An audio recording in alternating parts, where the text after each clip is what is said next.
Hey all, welcome back to the Secret Garden Homestead. If you're new here with us, my name is Christina and me and my family homestead on a little over an acre in the Bay Area, California. We are going on 3 years of homesteading on our homestead in California, and we haven't had a raised bed available for spring planting for vegetables in the entire time that we've been here. But today I'm actually on a hunt for a shovel because Ryan finished up 2 of our beds that are gonna be for a garden, and I'm gonna fill them up with tomatoes. Okay, so I found my shovel and I'm off to the backfield where Ryan is currently working on the raised beds that we're gonna be using for our berry patch. So most of the raised beds that Ryan has been working on are for perennial planting. If you followed along with our channel, we've talked a lot about in starting a homestead, our primary focus was to plant perennials, primarily fruit perennials for now, because by the time we're up and running with an annual vegetable garden, all of our perennials will be mature. We're going on year 3, like I said, and along with the berry patch that Ryan's working on, those raised beds, he built me 2 extra ones, and I'm gonna be using them to do tomatoes, which is super exciting. My goal with that project is to can tomato sauce for the first year with homegrown tomatoes from our own homestead. Before I take you back there, I wanted to show you our grape arbor, and it's pretty much full of grapes. I have 3 beds. That back bed is full of grapes. This bed is full of grapes. And then this one, I decided against planting grapes, and I'm actually going to be putting in a passion fruit vine right here. And I'm gonna put a lattice or something so we can grow along the lattice, and then some kiwi and maybe one more plant that my uncle is gonna propagate for me, which would be a white Concord grape, also for juicing. If you didn't know, I posted a video a while ago about how I propagated my grandma's grapes for juicing. They were like a dark red Concord grape, and so he offered to give me one that's white, and I'm definitely gonna take him up on that. In the meantime, I'm using this bed actually to plant out cucumbers. I am a little bit impatient and I don't want to wait for more raised beds, so I decided just to use the space that I have. Even though this is not going to be a raised bed I can plant in forever, because it will be taken up by perennials, I thought this would be a good time to plant cucumbers because they won't be in the ground that long. We get pretty hot in the month of June and July, so I anticipate these cucumbers will only give me cucumbers through mid-June probably, and then they'll be ready to be ripped out. I would really like to participate in the Every Bit Challenge this year that's put on by 3 Rivers Homestead, and that is why I'm putting up cucumbers in that raised bed, because I really want to work on canning up pickles this year as well as our tomato sauce. So those are the 2 primary raised bed crops that I'm focused on this year. But anyway, I want to show you these new raised beds and what exactly I'm planting to ensure that I have a good crop for tomato sauce come. All right, well, the raised beds are coming along great. We're carrying the same design that we had over in the grape beds, and we're going to try to take that design throughout the entire homestead. So we're going with the 8-inch boards. These beds are 3 by 12 foot, and we've got a grid of 6 of them. They're going to be for all kinds of berries. So we're going to use posts, and we're going to string aviation wire so that we can have berries or even tomatoes for now climb up the aviation wire. I think this is a really sweet design. You've got posts, and then we have a 6-inch lip that you can just sit on as you're harvesting berries. So it's both practical and beautiful. Okay, so I'm over here by our new raised beds, and they're absolutely beautiful. I'm so excited. As Ryan mentioned, these 4 back here, we already have purchased berries for them. We did miss the season of getting them in for the winter and then having them come up in spring, but that's okay. It's better to plant them when everything is ready than rush and plant them. So those will be going in soon. Watch out for a video coming soon for that. And then in here, I'm just going to utilize these raised beds for our tomatoes this year. So all of these started as little plant starts that I bought from my friend. I up-potted about 3-4 weeks ago, and they're huge now. So now it's time to transplant these into the raised bed. I've got in this raised bed 5 Roma tomatoes and 4 San Marzano tomatoes. And so this is pretty much my sauce bed. I'm probably planting this a little too close together.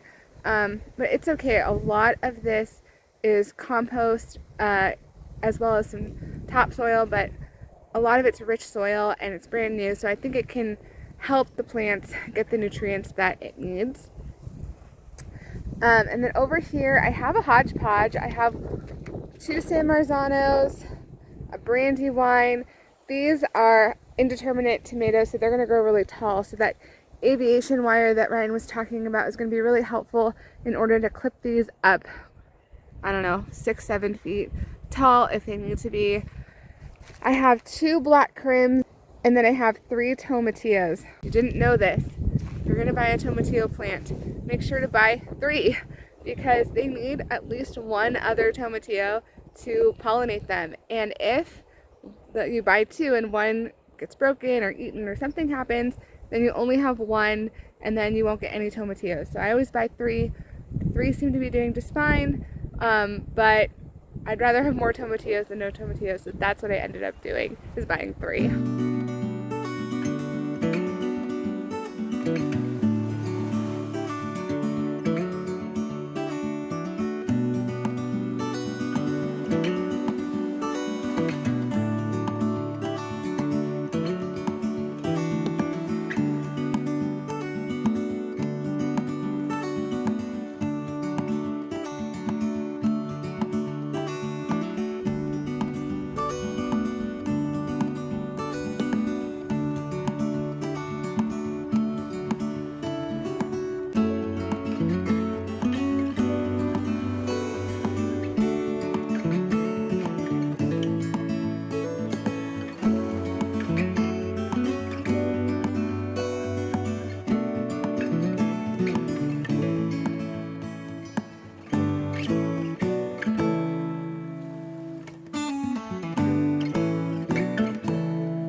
Okay, bed number 1 is all planted. Ideally, in a perfect world, I would have put the starts right into my raised bed so I didn't disturb the roots, but the raised bed wasn't ready yet. So I tried my best to get them out of their potted pots, and I hope they didn't damage them along the way, but I think the tomatoes are pretty resilient. You'll notice that I got rid of the bottom leaves so that no leaves are touching the ground. Tomatoes are super susceptible to disease, and so you want to make sure that their leaves aren't touching any dirt at all. Some of these look wonky, others look great, so we'll see how they fill in over the next month or so.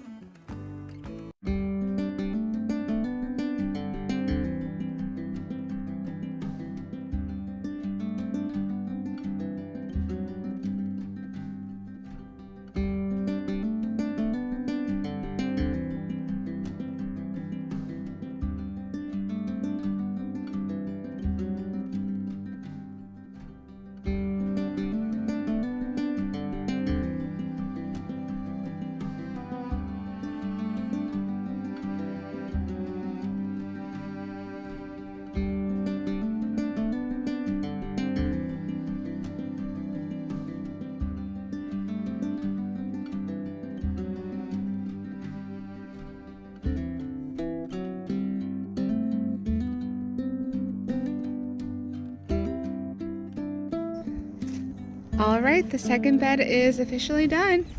And that is a wrap for tomatoes for the 2026 year. I'm super excited to see all of the tomatoes that grow. Hopefully they transplanted okay. Okay, so now that the tomatoes are planted, I did want to show you a little mini tour of the pumpkin patch that I grew, or that I'm growing this year. Last year in the orchard, I had put down compost, and that compost had pumpkin seeds in it. And honestly, I found in California that if I plant pumpkins in July, it just gets too hot and I have to do too much irrigating to keep them alive and healthy. And when I had laid that compost in the orchard, all of those pumpkin seeds came up in April, May, and my pumpkins thrived and they stored great through the summer and into the fall. So I decided that before the last rain that we just had, I put a bunch of seeds in the ground. I put black beauty squash, or no, what is it called? It's like a Romanesco kind of squash. I put honey nut, butternut squash in the ground. I put in those Big Max pumpkins for carving. I put in blue Gerandale pumpkin seeds. I put in Cinderella, or I'm gonna forget the name of them, but all those really fun ones that are used for baking, small sugar pie pumpkins, you name it, I tried to plant it. I decided last night that probably before the next rain that we have, I'll end up putting cantaloupe and watermelon in the ground and see how it fares, but the seeds are starting to pop up, so I wanted to show you that. Okay, I have a lot to weed in here, and I do plan on putting down more bark, but I'm waiting for some of these seeds to get a little more mature before I do that, because that will also help with water retention. So here is my row of squash. So I have squash here, and I think I planted like 5 seeds per hole, but I'm really only trying to get 2 seeds per hole. So there's another one, there's some more right there. They're slowly popping up. Like I said, I just had a really large rain that came through. Sometimes I can dig around to find more. I know this is our squash, and then don't mind all the weeds, like I said. Oh, I see right here. Oh man, they're so little. Okay, over here, I don't know if I planted that or if I planted that. Okay, I'm not sure, but I have honey nut butternut squash that I planted in the next row. And I think I planted quite a bit of it because I've heard really good things about that variety.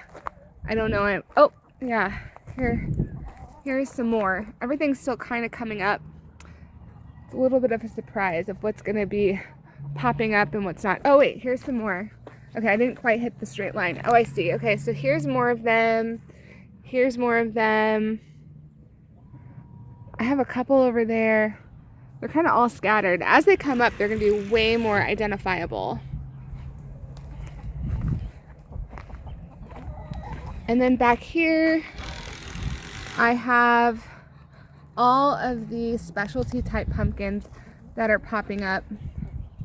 And they're even getting their second leaves, which is awesome. Growing up so fast. I did have some bug pressure, these roly-polies, because this is like a wooded area. So like the roly-polies ate this guy. But I think that's okay. That's why you plant more than you need, and then you can thin out as they get a little more mature. Anyway, I just wanted to share that because I am so excited about growing this like pumpkin / squash patch here. It was so fun to grow pumpkin and squash last year in this area. I just need to do a better job of mulching it come end of May, early June, before the heat really comes here. Anyway, thanks for spending your time with us. We're really excited about all the planting that's happening. I hope that you guys are thoroughly enjoying the start to your gardens, and I will catch you guys on the next one. Bye.